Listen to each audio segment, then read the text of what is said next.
Hey guys, welcome back to the Unleashed podcast. I'm your host, Ryan Rieger, and today we're chatting with Craig Deall, the CEO of Foundations for Farming based in Zimbabwe, Africa. Craig has an amazing story. I interviewed him last week for another project, and I said, You must come on my show because I need my audience to learn about you and what you're doing. Guys, he has an incredible testimony.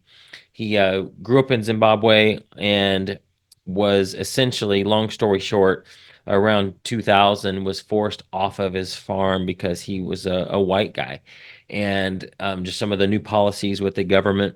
All of the white folks that had farms lost them, and the government took them over and gave them to other people. That was an incredibly hard time in Craig's life. The farm that he grew up on was taken away from him and his family, and it caused him to eventually brought him close to the Lord. He says that he got to the top of the ladder in his farm and then realized it was against the wrong wall. He built a very large enterprise, but it was not. He said he wasn't God focused. He was mammon focused on him and everything he could accomplish. But the Lord redeemed that situation. He says famously, I once had a farm in Africa, but now Africa is my farm. And so what he's doing through Foundations for Farming is teaching people how to farm God's way. He said that their founder, Brian, got a download from the Lord back in 1982 on how to farm and get large yields on very small plots of land. And so their ministry is teaching everyday folks how to feed their farm family, how to farm and create create their own vegetables or grow their own vegetables, grow their own food, essentially, to be able to feed their family.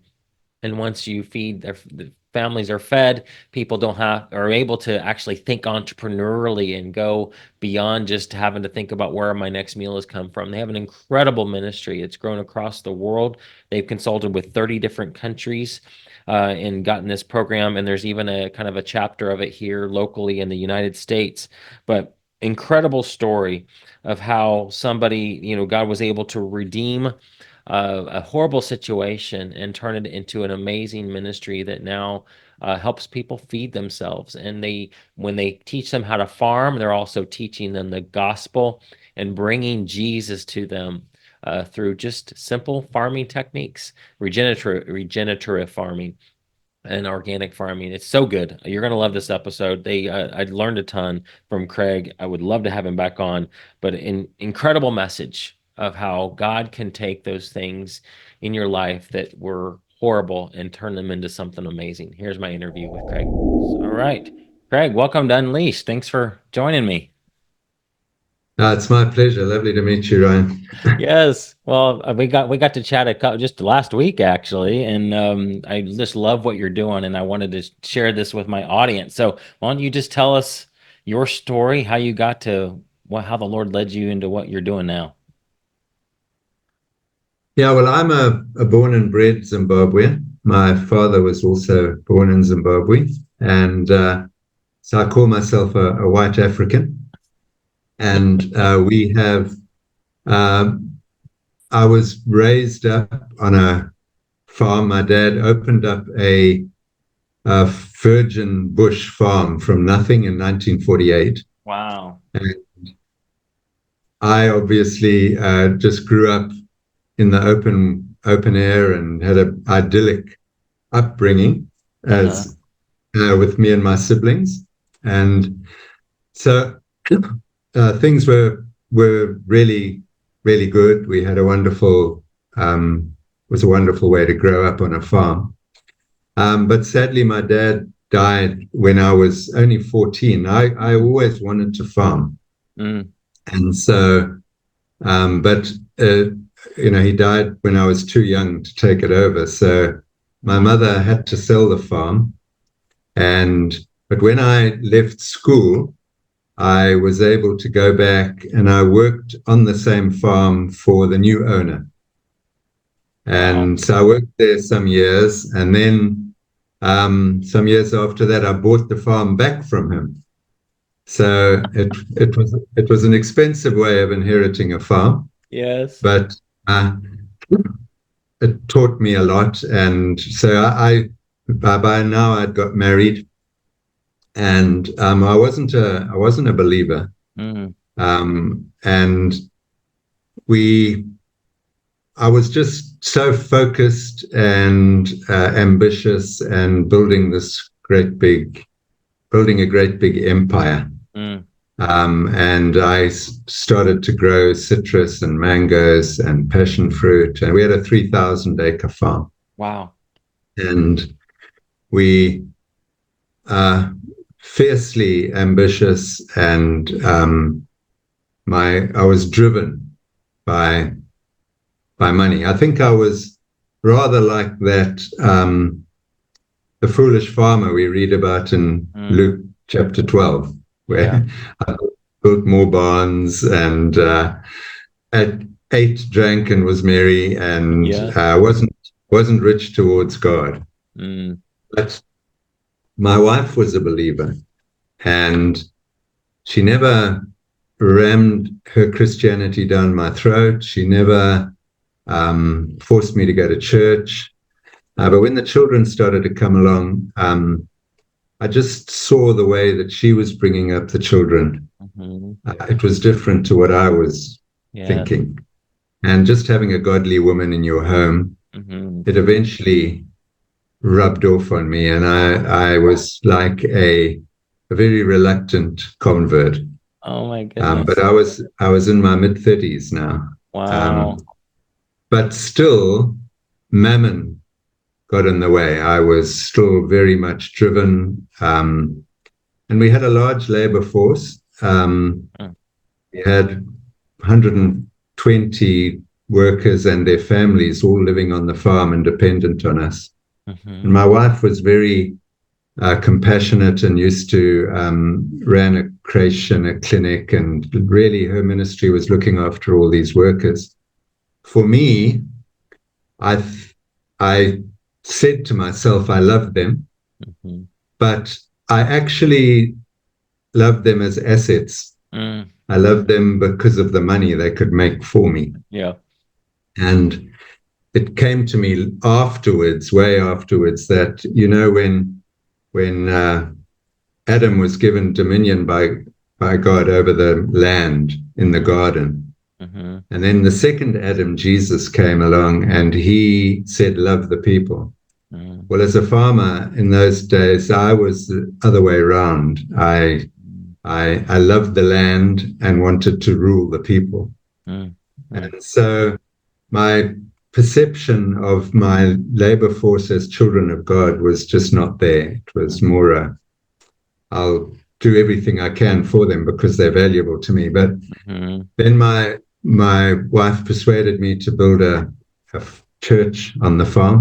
Oh wow. So we built a little church, and then suddenly I was able to start worshiping, because now I'd become a believer, a reluctant one. But so I was worshiping with my labor force, and suddenly realized God was just stripping away all the prejudices Mm, and the inherent racism and and I was seeing my people as children of God, which I had mm, never really seen before.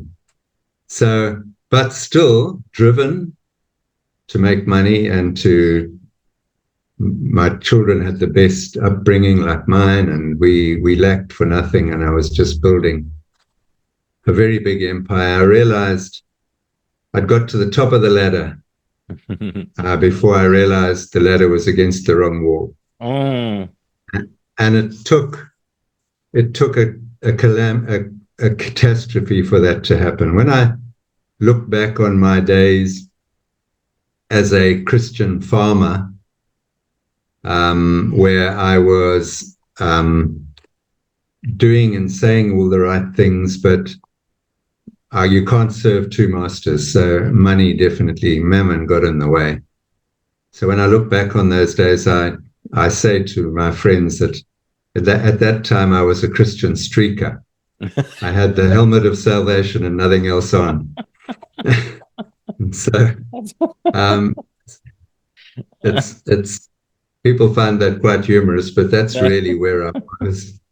Oh my Um, gosh. anyway, God needed to mold me and shake off Mm, the rubbish, and I had to be broken. mm, I was arrogant, proud, master of my own destiny, mm, doing really, really well. And so the year 2000 came, and Zimbabwe had been independent from colonial rule for 20 years. mhm, And suddenly the government were threatened for the first time by an opposition party, and they knew that they had to get another grip on power. And so they realized that in any voting or election, the swing vote were the farm workers. And so the president at the time knew that he had to disembowel white agriculture, white farming, white commercial farming agriculture in the country. mm. And so a decision was made overnight to evict 4,000 white commercial farmers.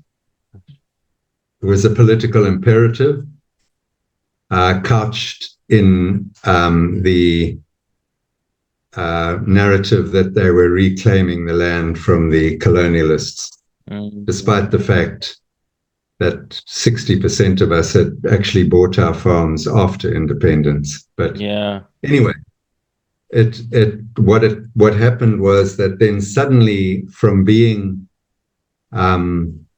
masters of our own destiny and self-sufficient, suddenly there was absolute breakdown in rule of law in the country. Mm, And the police were told to step aside while marauding gangs of people were going around just causing mayhem on the farms, setting themselves up there, squatting, stealing, and there was no recourse at all. So, from coming from a very successful place, this was God's way of stripping me of any pride and arrogance, mm, because suddenly I couldn't rely on anybody. Where I mm, had to turn to God. mm, And so we had when they came to take our farm, there was a group of very aggressive people who came and were telling me that we had to leave. And some farmers had to leave overnight. Some farmers were given some time. Some farmers were. wow. It was just the Wild West. Oh my And gosh. so when it came to, what are we going to do when they come to us? I asked my wife one night. I was the leader of our little district, and I'd been dealing with all these what they called farm invasions at the time. Yeah. And I said to my wife, "Well, I've been dealing with them at all these other places, trying to keep people calm and trying to keep the peace. What do we do when they come to us?" And Bridgie just said to me, "Well, what we'll do is we'll pray with them." Now, that wasn't really what I was thinking. But that proved to be a turning point in my life, a crossroads moment in my life. And I saw it from the comfort of my armchair that night. I said, "Yes, okay, we'll do that." It wasn't Mm, what it didn't make sense. But when the time came, I was at a crossroads moment. Was I going to be obedient to God, or was I going to think of my own plan? mm, So what happened when they were suddenly at our house there and causing mayhem in the yard? I just went up, and the two leaders, I put my hands on their shoulder. My wife came out and we prayed with them, and a miracle happened, mm. because when we unlocked our hands, I looked up, and these two aggressive individuals who had been high on some drugs had turned from lions into lambs, and Wow. they said, "We're leaving you now, Mr. Deall," and they walked off, and they took their group with them. And so for me, what it had done inside me was not about them; it was about what had happened to me. Mm, And so I just realized that was a real face-to-face encounter with the goodness of God, and that He was preparing me for something. So that triggered in us a road to forgiveness. And so we were faced with three scenarios. Could fight, we could flee, or we could forgive. And no answer is wrong.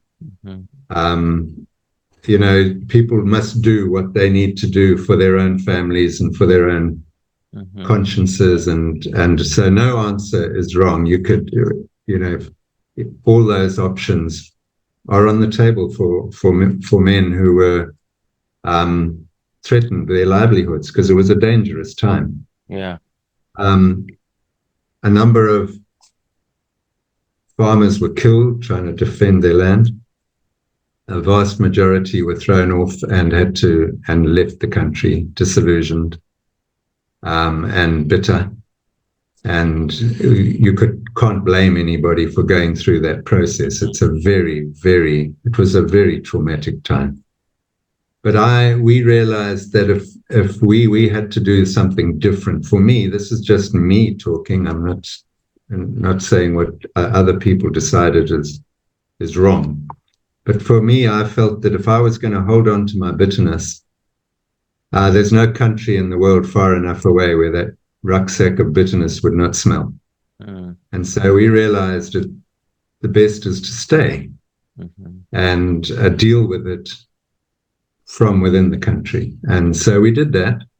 I was now a pretty new Christian, so I was searching the scriptures on all these forgiveness things. And in my Bible, every time the word forgiveness is brought up, it's written in red, which means Jesus said it, which means there's no room for speculation. Yeah. So I was getting to grips with this because it's not logical. You sort of, when your enemy is hungry, feed him, and he's thirsty, give him something to drink, turn the other cheek, all these things. And you sort of say to yourself, well, this really isn't logical. Why would I feed him when it's going to make him stronger to hurt me some more? But Jesus has a different way. He says, do what I say and watch what I'll do. So we reached out the hand of forgiveness. I found that forgiveness isn't a feeling. You don't wake up one day and feel forgiving. You decide on forgiveness, and then your heart will follow. Yeah. And so that's what it was for us. And so we decided on we had to go and move into the city. And I'd never lived in the city before. So that was hard. I didn't really gel with city people and didn't know the nuances of living in town, being a farmer all my life. And so we had tears. We had serious tears. We didn't know where we were. Now we had suddenly, we'd lost our house, we'd lost our farm, we'd lost our business, and we'd lost our savings, and without any prospect of any compensation. And the country, because of that, spun into hyperinflation. You see, the first resource God gives any nation is its land. And if you're faithful with that land, God adds. But if you're unfaithful with it, God takes away. And so the vibrancy of commercial agriculture in the country collapsed. And when that happens, the industries either side of the farmer also collapse. The input provision and this marketing and all that collapsed too. So we suddenly were in the highest inflation the world has ever seen in peacetime. We had $100 trillion notes. We were spending $5 billion on a loaf of bread. We were, it was just out of control. Prices were doubling every 23 and a half hours, doubling. Oh my gosh. And it was just now an economy out of control. So, my wife and I we had been painstakingly paying into insurance and policies and stuff like that, and pension things, but obviously when the money collapses, I think it was enough to take us out for a meal or two. It was about it. 25 years of savings. So storing your treasures on earth is not just a sermon point for me. We've lived that. Yeah. And so we were going through that pain, and we were dealing with this forgiveness. And so we went, and God opened a door for me to serve the nation use my expertise as a farmer to serve the nation by teaching farming, God's way of farming. And I made reacquainted with a friend of mine, Brian Oldreeve, who was the founder of a ministry in Zimbabwe called Farming God's Way. And that was a very simple ministry that he was. It was small at that time, and it was birthed. It was birthed in 1982 when Brian himself was a commercial farmer, but the farm he was running was going out of business, and he had to think of an innovative way to bring yields up and costs down. And remember, this is 82, no Google. And so he went with a childlike faith into the virgin bush. He was a relatively new Christian as well, and Romans 1 tells us that if you've seen creation, you've seen God, and you're without excuse. So he went with that childlike faith, and he said to the Lord, these are your trees, these are your grasses, this is your soil. Lord, you're the master farmer, teach me how to farm. And the Lord downloaded two things to him. Firstly, that there's no inversion tillage in nature. Plowing. There's no plowing in nature. And secondly, there's a beautiful mulch cover that covers the forest floor. That's God's fertilizer factory. We call it God's blanket. It protects the soil from the harsh effects of sunlight and of hard rain, protects the soil from erosion. It allows the fauna and flora that's in that soil to multiply and provide the nutrients that plants and trees need. So he was running a 1,000 hectare operation at the time. So he went back to his farm and he grew just 2 hectares this way without plowing, just digging holes with a hoe. And he immediately got a 10-fold increment in the national yield from that. Wow. Which allowed him to now have the faith to expand over the next 12 years to 8,000 acres. It was a very large enterprise. And I was a skeptic at that time. This was happening in the 80s and 90s. I thought this, this man's a lunatic. You can't farm without plowing, until I went to see, and the scales fell off my eyes. And when we had lost the farm now, and he had also been chased off the farm he was on, we were both in Harare, and he had this little ministry called Farming God's Way.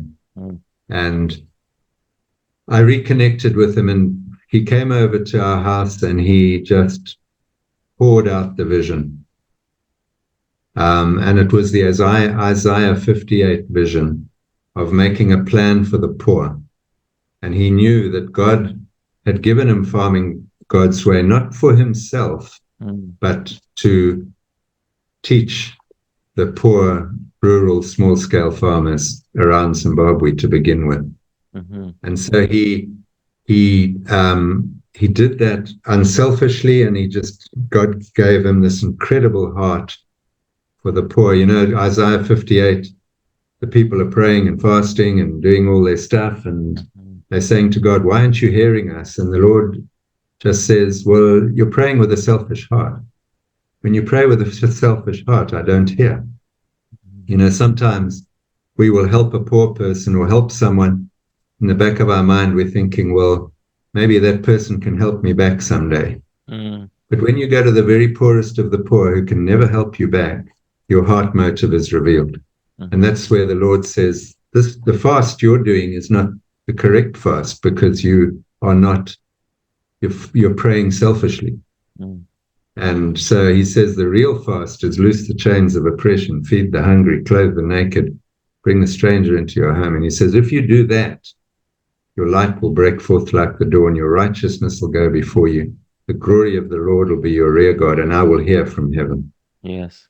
And you'll be like a well-watered garden in a sun-scorched land. And then in verse 11, the culmination says, you'll be known as the rebuilders on the ancient ruins.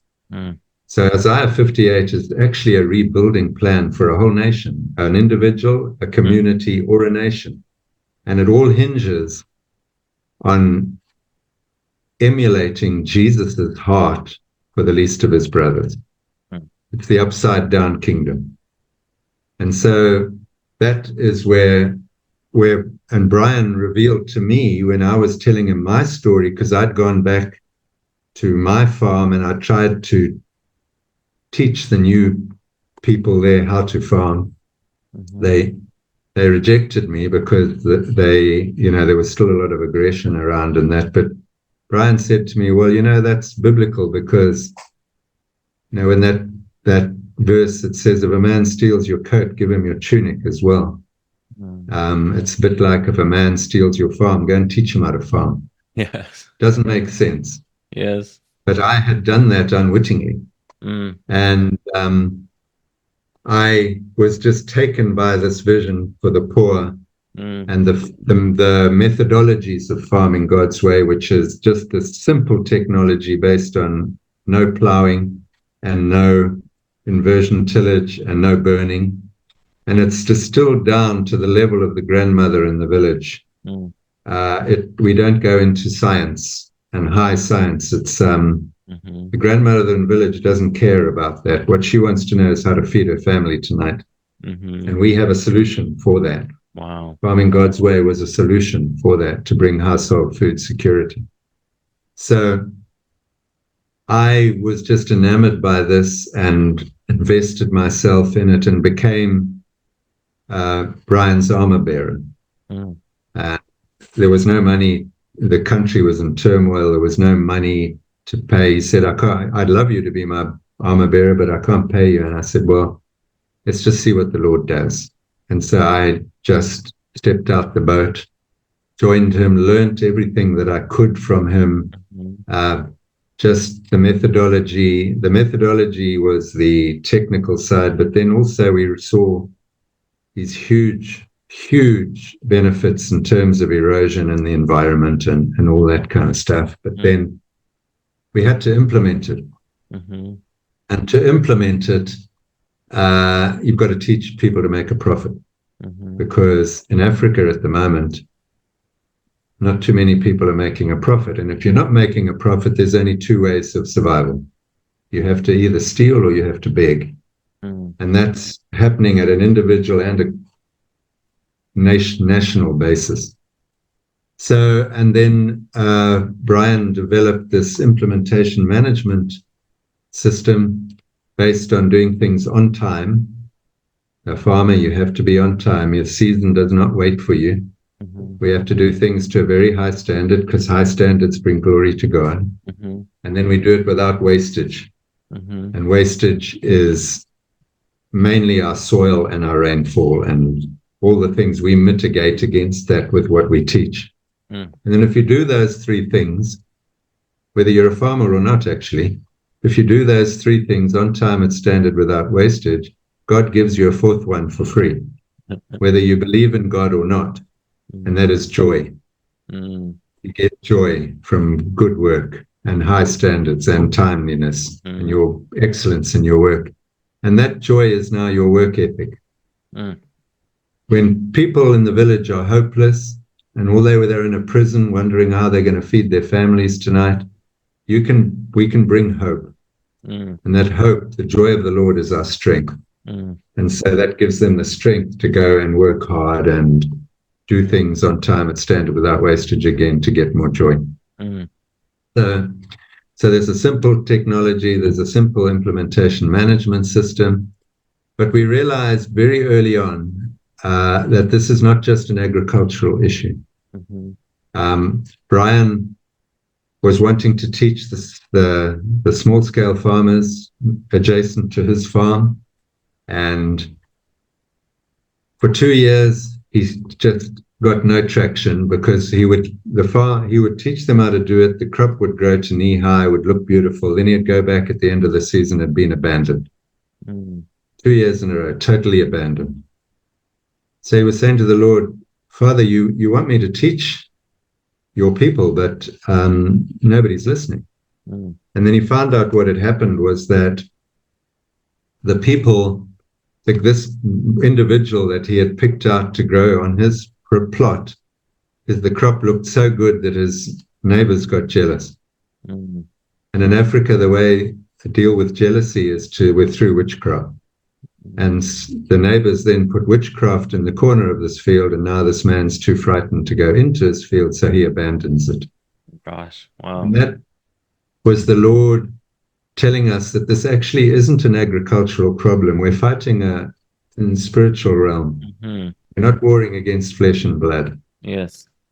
And so we got to teach holistically. You do not get a behavior change in the village till you've had a heart change. So that is why the teachings of what we call now foundations for farming is 80% scripture. And then the agriculture becomes easy. So you've got to change the heart of the man. You've got to holistically change him. So we teach 4 F's. We teach faith, obviously, the first one. Then we teach family. We have to teach biblical stewardship of a family. Because you will agree with me, right around the world at the moment, the family is a mess. And so we have to teach family. Then we teach the farming, and then we have to teach finance, faith, family, farming, finances. The finances are the fruit of the land. We teach stewardship of the land, the agricultural side. Then you teach stewardship of the fruit of the land, which is the finances. Because when someone comes out of poverty, perhaps it's the first time in his life he's ever had money, and he doesn't know what to do with it. So we got a very strong partnership with Crown Financial Ministries in the US, and their component is teaching stewardship of money. On the notion that God owns everything. And sometimes we make money and then we say to God, please protect it for us. Well, God's actually saying the other way around. He said, no, it's my money. Will you steward it for me? And so that ownership thing, that total realizing that we own absolutely nothing, that God owns it all, and that now we can start budgeting and stewarding our finances better. So Crown Financial Ministries are our strong partner, and we work wherever they go, we go, and wherever we go, they go. And so it's a beautiful partnership. It's a beautiful collaboration in the kingdom. Yes. We're 2 partners doing 2 different things, but we've got the same goal. And we walk hand in glove wherever we go, shoulder to shoulder in the battlefield. Wow. And so it's been an absolute joy to be joined with them. Especially they come from the first world, we come from Africa. We can teach each other so much. And so with that holistic view in mind, our goal with any teaching or any training is we want to inculcate the character of Christ Jesus into people that we teach. Yes. The world needs a savior, and in God's upside down way, the people most precious to him are the poor. You know, that whole Isaiah 58, if you want to inscrapulate that. Sorry. I'm sorry. If you want to paraphrase Isaiah 58, to make a plan for the poor. That's what it's about. And so that's what but it was Jesus' character that turned the world upside down 2,000 years ago. It wasn't so much his good looks or his preachers or his miracles even. It was his character. People saw character. Yes. And so we've sort of distilled his character down to three things. Firstly, his humility. Mm-hmm. The humility to come down from the splendor of heaven into the belly of a teenager. It's a bit like me asking you to go and be an amoeba in a septic tank. Yes, yes. Oh my gosh, yes. Wow. And then his unselfishness, unselfish unto death. See, selfishness is the terminal sickness in our world today. The root cause, Billy Graham said, the root cause of every sin on this planet is selfishness, pride, adultery, theft, all of it. It's go down to the root, it's selfishness. And Jesus is the only unselfish person that's ever walked. Yeah. And then the third thing is his faithfulness. He only did what his Father told him to do. So we, in our teachings, with our feet in the ground, our feet in the soil, we want to bring those characteristics, the character of Christ. Yes. Humility, unselfishness, and faithfulness. And inculcate that into everywhere we teach. That's amazing. So, and also we realize where his heart is. We don't want to have a ministry and ask him to join us. We know where he is. He's with the poor. Yes. So we want to go where he is. So that was a long-winded No, it's all good. Can you tell me about the when we talked last week, you told me about a story about a grandmother that you've helped. I love making it very practical or just down to like personal, making it personal. Tell me about that grandmother again that you've helped. Yeah, well, we've just come back from Madagascar, and a 42-year-old grandmother who I was only taught by us 18 months ago. It's her first season. It's her very first cropping season. And she just grabbed it in her heart. She's grabbed the heart of the vision and the heart of Christ Jesus and all that she does. And it was telling us her story that she would go for days without food growing up. And you know what, for us, hunger pangs are one thing, but when you've got hunger pangs and you don't know whether it's coming tomorrow or something else, or the day after, or the week after, that's that consuming. Anyway, after the training, she became a master trainer in Madagascar, but she also farmed on her own little plot that she grew up on and never had enough to eat. And she poured out her story with much tears and emotion of how she was growing up. And she took the team. I wasn't with her at that particular time, but they took the team into her back room, and she showed off that she had enough food for the whole of 2025. Wow. 18 supply of food was in the back just from one. That's amazing. Wow. And so then with the so then she has that's a surplus. Is she then taking even more surplus and selling it at the market to provide to buy clothes and other things, or how does that work? Yes, well, she's never experienced this before. So, that's where the crown teachings come in of you need to save, you need to store, like the ant in Proverbs. But she just is at peace that for the first time in her life, she doesn't have to worry about food tonight. Wow. She's got more than a year's supply of food. Once she gets going into the system, I'm very sure she's the kind of person that will give a lot away to her neighbors that aren't doing it. Yeah. And she will, what happens in the people who are in very poor circumstances, we don't know what's locked inside them. Because they're consumed in a prison of, what do I give my kids tonight? Yeah. So if they've got any entrepreneurial spirit or any other, it's locked in there. They don't think about anything else. But once you're food secure, you are now free to think about entrepreneurship. You are free to think about value addition. You're free to become a little business person. which you've never had that before. And Mm. so I'm sure the groups of people that we're teaching, a lot of them suddenly, first time in their life, they can like turn their peanuts into peanut butter. They buy a little machine and they, Yeah. because their entrepreneurial juices can now flow, Yes. because they're not worried about tonight's meal. Ah, that's so good. And so you build a middle class that way. Mm. And so you go from, I was hungry to I'm stable now. Now I'm going to flourish. And Yes. that's how you build a middle class into a nation. That's amazing.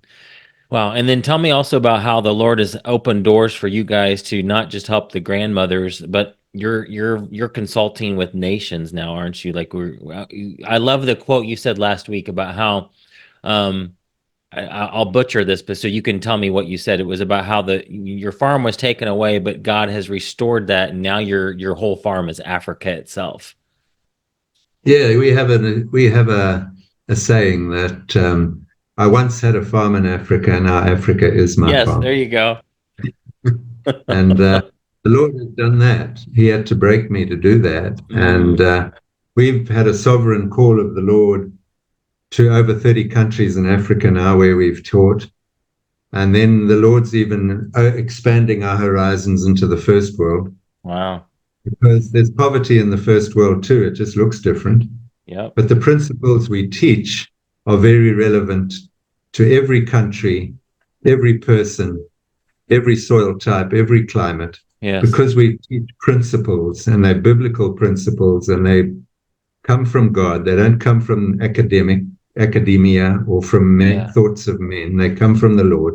Yeah. That means it's applicable everywhere in the world. So, um, yeah, so God has, for me, uh, to you, Ryan, that for what God did in my heart, it was worth losing my farm Mm, mm, because suddenly uh, mm. He took away my love of mammon. He took away, gave me a heart of service Yeah. to a nation and to people. Now I farm people. I don't farm crops, Mm, and it's just been amazing what the Lord has done. And he's he's had to knock me into shape. It's nothing that I've thought of.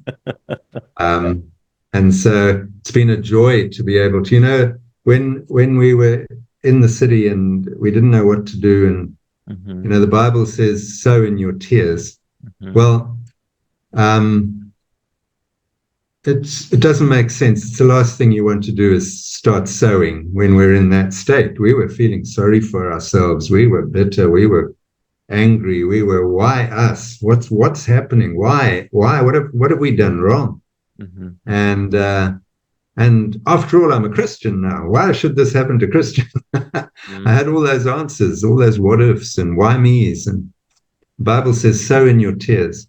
mm, So that was another forcing thing. You force yourself to forgive, and then you force yourself to sow, because that sowing takes your mind off yourself mm. and you start thinking of other people. And the second half of that, it's Psalm 126, is you sow in your tears, you'll reap songs of joy. Mm, And so, speaking to you today, Ryan, it's part of my reaping the songs of joy, mm, because God has taken us to a place of absolute joy where we are able to serve and see lives, communities, countries transformed mm. through the saving knowledge of Jesus, not That's through good. agriculture is just an entry point. So I'm Yeah. blessed to have been able to be chosen by the Lord to play a small part in foundations for farming. Yes. Do you see this as I mean, you said you're in 30 countries in Africa right now? We've taught in over 30 countries in Africa, but Okay. what we do now is we teach people and then we ask them to take it back into their own language and Yeah. culture group. Mm, We don't own their stewardship center. We don't tell them what to do. We just give them the vision. We give them the yep. materials. We give them the knowledge. Mm-hmm. See, without vision, my people perish. And Yes. so we are just vision and knowledge sharers. And then we allow them to go back to their own country and to their own environment and do their own thing. That's awesome. And we walk alongside them as mentors and disciple them. And so that's how it's grown. Yes. And then they in their own country have a training center and they train their own people in their own language. So got it. In Africa, we've got proper established stewardship centers in Rwanda, Burundi, South Africa, Zambia, Malawi, Namibia, where there are actual entities that teach out. Yes. Other countries surrounding, still we go there and teach, or they come to us and we teach. And then we have been called into the first world, into the USA, into Canada, into the UK, into Netherlands. And now we just in this last month or so, we're getting a lot of call into the East.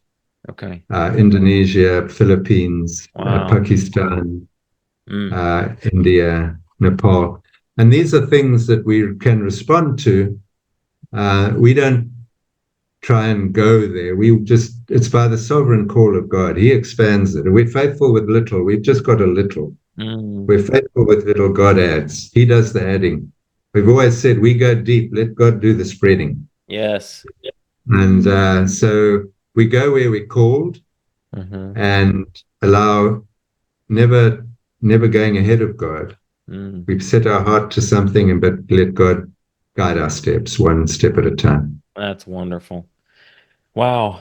Thank you for doing this. Thank you for sharing this with my audience. I very much appreciate it. And you are welcome back anytime that you want to talk about. If there's any new updates you want to share or you think of a new story, I would love to have you back on anytime. It's been my pleasure, and thank you so much because, and as I say, there'll be new things coming in all the time. Yes. I've only just scratched the surface with you. Yes, I love it. All right. Thank you, Craig. Appreciate it very much. Okay.